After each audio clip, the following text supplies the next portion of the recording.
My name is June Lacombe, and I am a naturalist. I'm an educator. I'm an art dealer representing sculptors, and I'm a student, a lifelong student. But for the last 7 years, I've been really researching environmental art and the whole environmental arts movement.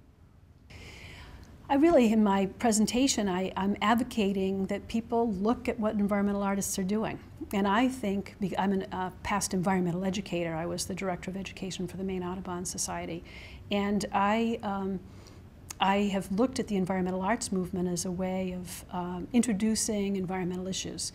Some artists are heightening our senses through their work, and other artists are kind of engaging in Earth's materials, giving voice to place, participating with their places and giving others their insight.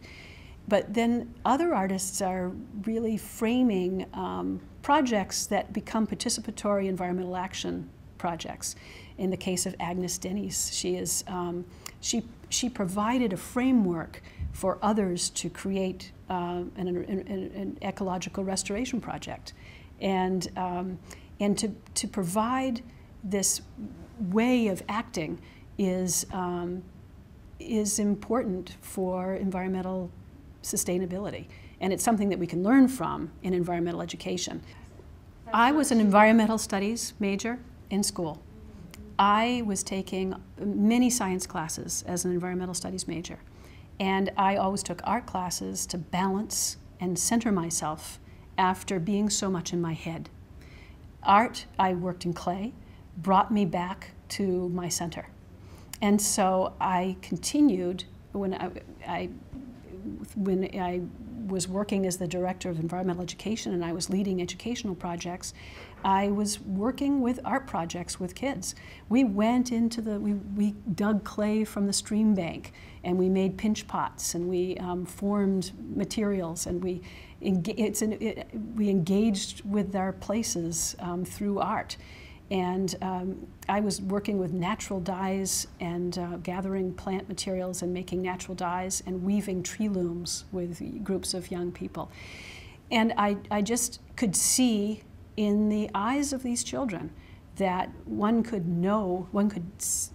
introduce science in so many ways, but art was a way of taking the inner life seriously. And I have continued to work with art and the environment.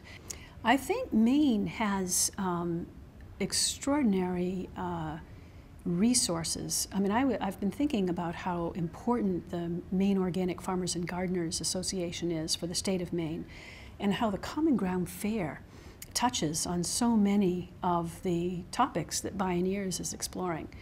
I think that the weaving in of the beaming lectures from other parts of the country adds a depth that no one conference in the East perhaps could offer. So that's we have many festivals and conferences and events, but I have a sense that Bioneers might integrate those themes.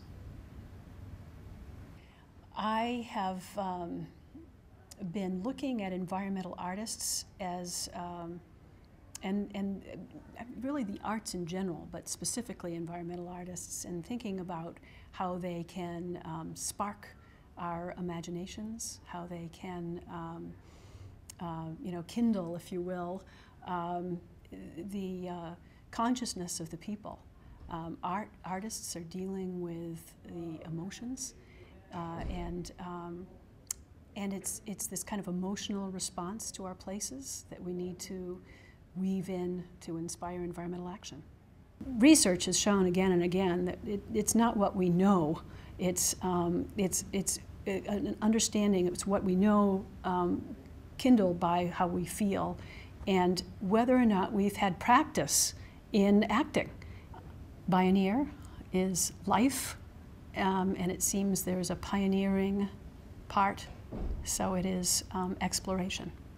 So it's a life explorer. I am trying to merge nature and culture with a sensitive meeting.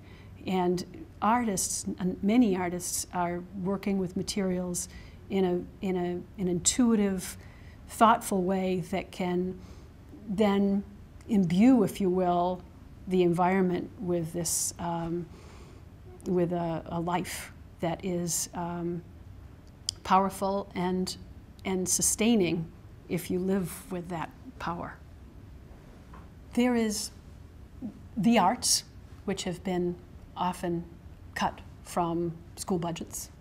But environmental arts are more than paintings for the wall, more than environmental arts include this process for environmental restoration and remediation. And it includes the artistic plan for solving an environmental issue by engaging a community in activities to solve that issue. Our imaginations know no bounds. And art ignites our imaginations. When I was a director of education at Maine Audubon and studying educational philosophy for environmental studies, there were people that really only wanted to be activist in their approach. They said, we don't have time.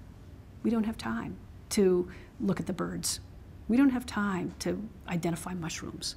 We have to be solving these problems. There are problems in this world, and I believe now, 30 years later, and I have worked addressing issues. I've worked to try to integrate what I know in my life and work to educate.